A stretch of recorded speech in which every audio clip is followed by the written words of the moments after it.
Welcome to the Q30 Postgame Show. I'm your host, Stephen Pappas. My analyst for this evening, Patrick Flatley. Tom Krosnowski breaking down the number 17 Quinnipiac Bobcats' dominant 5-0 victory over their crosstown rivals, the Yale Bulldogs. And guys, I want to get your initial reactions to this game, because there were some times where early in this game the Bobcats didn't look up to par, up to speed with what the Bulldogs were throwing at them, but the final score says 5-0. Yeah, that's been the story of this season at times. The Bobcats aren't the most consistent bunch, but when they get going, they are hard to stop. And they showed that in this game. They had that slow start early, they rebounded from it, they got a big goal, and they just kept on coming. Once they started coming, they didn't stop coming. Big goaltending performance from Petrocelli, and a 5-0 shutout win over the rival to end the season. Doesn't get better than that. Yeah, it's a great note to end the season on. I mean, after that slow start, like you mentioned, everybody seemed to get buzzed, and all the units started to work in their favor. And that's what they need going into the playoffs here. We want to see how we got to where we are. Let's send it over to Roberto Casillas, who's got the highlights from tonight's action. All right, it's that time of year again here in Hamden. It's the Battle of Whitney Avenue between Quinnipiac and Yale. On leave day, the student section was rocking from the get-go, with students lining up since 5 a.m. trying to get inside. Action from the first period here. Will Diorsi tries to wrap the puck around Keith Petrocelli, but the goalie with a stretched leg keeps it out, and the Teletubbies love it. Later in the period, it's Nick Germaine who opens the scoring for the Bobcats.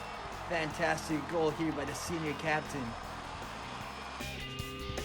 Action from the second period here. Quinnipiac on the power play early.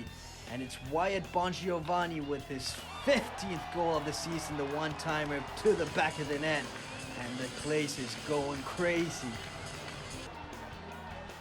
Here it's PJ Fletcher feeding Eden Lay, and Ethan Lay puts it into the back of the net, and it's Quinnipiac 3-0. All Quinnipiac here in Hamden, and the fans love it. Third and final period coming up, and here Alex Whalen sets up the bazooka for Zach Metza and puts it in the back of the net. It's 4-0, all Quinnipiac. Nothing the Bulldogs can do. The fans love it, although they can't really dance the YMCA here. And finally, to end the massacre, it's Skylar Brindamore with a pretty pirouette in between the legs. Put that on the Sports Center Top 10. What a goal. It's Quinnipiac 5, Yale 0 in the Battle of Whitney Avenue. So let's get to some things that we noticed from this game. And I think right off the bat, it was very clear that Bobcats did not have their jump to start this game. The Bulldogs were all over them in all three zones, offensive, defensive, and neutral zones. Bobcats really just had a slow start to this one. Yeah, it came down to the Bobcats kind of getting a taste of their own medicine here. You know, they like to come out in games, they like to fly out of the gate, suffocate teams when they're trying to break out, and that's kind of what happened to them. You know, Yale was really aggressive on the forecheck early on, and it kind of prevented the Bobcats, getting into their mojo, getting into the rhythm.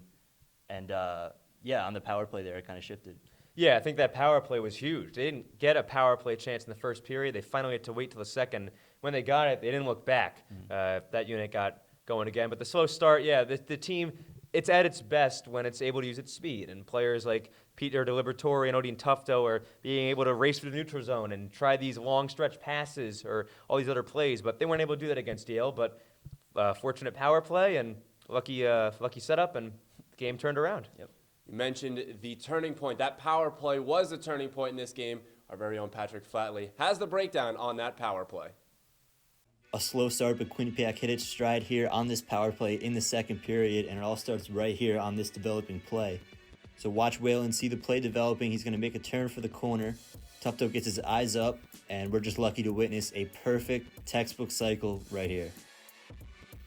Whalen grabs the puck. He's going to bring the play up the wall, keeping the attention on him, and he's going to look off Chuksta here. He's going to keep his eyes on him. Got to respect the option. Meanwhile, Tufto's getting to the right spot down low.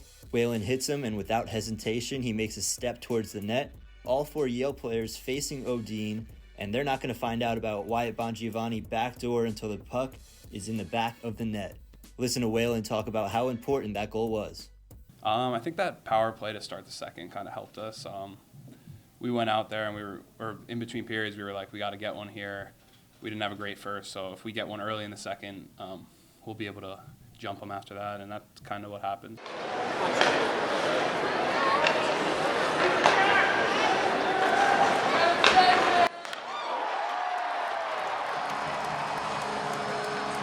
11-3-0 this season for the Quinnipiac Bobcats on their home ice, the Frank Perotti Jr. Arena, taking down a number one team this season and last season, shutting them out both times, and now a shutout here tonight, guys. What is so hard for these teams to kind of comprehend when it comes to playing at the Frank Perotti Jr. Arena? Because it seems almost impossible to win here. It is almost impossible if you're a good team or you're a rival, because attendance had been spotty at points this season, but when the games matter, fans show up, and they're loud, they're rowdy. They show up from the start, as early as 5 a.m., as I believe as Alex Whalen later on said. But the fans make a difference in these games, particularly because it's college, they're students, and students are just naturally boisterous and rowdy. They paint their faces. They taunt the opponents. It's a gold out. They've got rally towels going. The music is really loud. The arena is really cold. Everything is just a foreboding atmosphere about this rink when it's right. And it wasn't there at times this season. But when it's a big game, like the ones coming up in the playoffs, or you're facing a number one team, or you're facing Yale,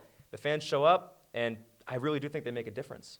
When you have an atmosphere like that, it's a completely different story, right? The air kind of feels heavy, it's darker in there, and that's what Quinnipiac needs, right? They need the student body coming out. That's when they perform the best. We saw that last year with UMass taking down the number one team, shutout at home. This year with Cornell, number one team, shutout at home, and tonight with Yale, shutout at home. Well, we will send it over to this guy, Tom Krosnowski, as he broke down exactly how the fans played into tonight's final score. Home ice advantage activated. The Quinnipiac men's ice hockey team improved to 11-3 at home this season, behind its biggest crowd of the year, including a sold-out student section in its 5-0 victory over Yale. Students filed into their seats hours ahead of puck drop and were hyped up from the start. The fans' enthusiasm trickled down to the players, who were energized by the active crowd. Oh, it was unreal. I obviously, a bunch of guys were talking about it, and I knew it was going to be good, but when you go out for warm-ups and it's packed in with students, gets you fired up to play, and we were all really excited. The student section behind me is empty now, but the house is absolutely rocking during Quinnipiac's 5-0 victory over Yale. For some students, it was their first time. For others, it's their last. But the experience of playing in front of this crowd never gets old. I mean, every time we play them, whether it's there or here, it's an awesome atmosphere. Our fans are so great. We had those guys that were here at like 5 a.m. or something. Like, that was awesome. So it was just really cool to come out to that again. I thought it was a great event. Every time we play Yale at home, I think, it's more than a game, it's an event. I thought it was a special night. The crowd was into it. The students were great. The Bobcats' home ice advantage will continue into the playoffs. They've earned a first-round bye and will be home for the second round of the postseason. After that, the Bobcats hope it's on to Lake Placid for the first time since 2017. If they get there, they'll have their fans to thank first. Tom Krosnowski, Q30 Sports. Well, the atmosphere was electric, but guys, so was the goaltending. Keith Petrocelli was fantastic, and we were on him a lot in the start of the season for good reason. It was a very struggle to start the season, but he's really came into his own, and it's something that the Detroit Red Wings saw in him that we have not seen, that now we have. I mean, this kid has been absolutely fantastic for the better part of 3/4 of this season. Yeah, not a kid anymore. Keith Petrocelli is very much a veteran. He's very much a consistent goaltender that you can bet on in these games. He started every game this year, and I'd be willing to bet there's less than 5 other goalies that have done that in the NCAA. It just doesn't happen. Guy's been a workhorse. Rand talked after the game about how the new goalie coach has helped Keith sort of refine his game, figure out when to challenge, when to stay deep in the net, angles. These are things that sometimes are tricky to figure out for a big goalie who's young and doesn't get consistent playing time. It was spotty the first 2 years because Andrew Shortridge was one of the better goalies we've seen in this program. But now he's gone. It's all Petrocelli's crease. He starts every game. I don't think it's a coincidence that that's when he finally starts getting into his rhythm, and you start to see what you have in this guy. Mm-hmm. As the year's gone on, he's gotten better and better, due in part because he didn't play that much last year with Shortridge coming in, like you said. But when you have a confident goalie that you can trust behind you, that just brings the entire team up, right? They're playing loose, they're playing confident, they know they're going to have a big save every once in a while, bail them out every once in a while, and that's what they're going to need. Rand Pecknold says that he's their rock, he's what they need going down the stretch. They're going to need him for the playoffs, and it's a big piece. Well, if electric describes the goaltending tonight, I'm not really sure what describes Skylar Brendamore's fantastic spinorama goal. I'll throw it around the table really quickly. Have you guys seen a better goal in person before? A prettier goal in person before? I don't think I have, no. it's definitely up there for Well, sure. we have seen some pretty goals this season. Nick Germaine in the preseason game, Odin Tufto a couple of weeks ago, one-handing that one. Skylar Brindamore went a full spinorama and was able to sneak it 5-hole tonight on the Yale Bulldogs. And we'll take a quick breakdown of that goal. I mean, what made that goal so good? And it sounded like Brindamore knew exactly what he was doing and was very confident in that move. Yeah, he said over the summer that he was actually practicing that move. That's one of the moves in his bag of tricks or in his repertoire. But yeah, they're just having fun. You saw the reaction from the bench after that goal. Waylon was saying that he wanted him to try something sick there, and then they all went crazy when he did it. But yeah, it's 4-0 at that point. That was the 5th goal of the game. It gets the crowd into it, and a big-time player, which they need depth-wise, making a big-time play. I don't know how you have the confidence to pull off a shot like that. 4-0, 1-0, no score, 7-0, any situation. That's a really difficult shot to pull off. And just to casually say after the game, well, I've been working on this, and it makes me, I'm kind of comfortable with it. Like, that's the kind of skills this guy has. And I think what stood out most about Skylar Brindamore in the early part of the year was his two-way game. Defense, he won face-offs. And the goals, they came in spurts, and the offense disappeared. He got less ice time. Now he's getting a little more ice time. And you pull off a goal like that, you're going to see him a little bit more come into the playoffs. And he's a big name. I mean, his father, Rod, a Flyers Hall of Famer, a Stanley Cup champion with the Hurricanes, many-time NHL All-Star. Fans know this here at Quinnipiac. They're big hockey fans. Everybody knows that name. And with his son coming here, you expect big things. And that was his first Skylar Brindamore moment.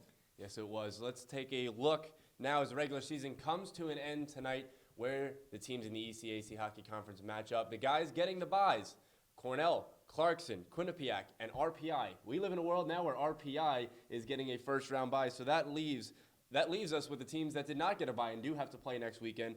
5 seed, we got Harvard. 6 is Dartmouth. 7th is Yale. 8th is Colgate. 9th is Brown. 10th is Union. 11th is Princeton. And rounding out the bottom is St. Lawrence. And guys, I want to throw it around the table from a Quinnipiac perspective. Going into that first round bye, what is the one team that you really do not want to see come the second round?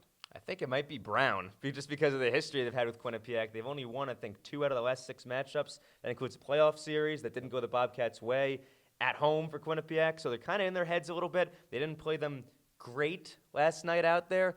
They still got the win. Brown's an interesting matchup, but I think another team to keep an eye on is Dartmouth. They're a big team. They're not as fast as the Bobcats are, but you talk about neutral zone. I mean, they'll hit you, and the Bobcats don't have the size necessarily to compete with them if they get into a physical game. So Dartmouth could be another team that I'd watch out for. In the first round, like you said, I'm probably the most scared of Brown. We saw what happened last year in the playoff series at home, of all places. And last night with the Brown game here at home, they came away with the W, but overall not a great effort. Later in the playoffs, I'm most scared about RPI. Pappas, you were talking to me earlier about their goalie, how they haven't matched up against him well, just in NCAA play, how he's kind of taken over this year. Yeah, Owen Savory has been fantastic. RPI definitely a team to watch out for. They do have a first round bye in this one, but let's take a look ahead into the playoffs. What are your guys' expectations? Last season, Quinnipiac being the number 1 seed, going out in the first round. Do you see them at Lake Placid this year? It's funny, right? Because you would have thought last year they're going to Lake Placid, they could win the whole thing. This year, you would have said, oh, you're crazy for suggesting that back in October. But now, all of a sudden, I do think they're going to make it to Lake Placid. I think they can win 2 out of 3 games against a 9 seed, a 10 seed, something like that. That's who they're going to face, and they're better. They can beat that team 2 out of 3 times at home. I'm not sure if they're going to be able to go all the way and win at Lake Placid. They would have to beat Clarkson and Cornell probably twice, once each. And I don't know if I see both those things happening. But a trip to Lake Placid for where the season started and how it ended up, with the team ending up with 21 wins, 11 losses. It's a good but not great season. I think they'll take a trip to Lake Placid with this young team and look to build on it next year. I would call that a success. Yeah, I too expect a trip to Lake Placid. Like you said, Cornell and Clarkson up there. It's going to be a tough test, but that's why you play the games, right? You can't just look at the paper and say, oh, they're going to win. You got to play the games. What I'm most worried about, I'll say, up in Lake Placid, if they get there, is their immaturity. Rand Pecknell talked about it pretty much the entire season, how that's kind of priority number 1 of what would take this team down if they do get taken down. And it's going to be put up to the test for sure up in Lake Placid. Well, that will do it here for the Q30 Sports Postgame Show. Again, the final here from Hamden, Connecticut tonight. The number 17 Quinnipiac Bobcats defeating the Yale Bulldogs in the Heroes Hat game 5-0. He's Pat Flatley. He's Tom Krosnowski. I'm Stephen Pappas. We'll see you next time.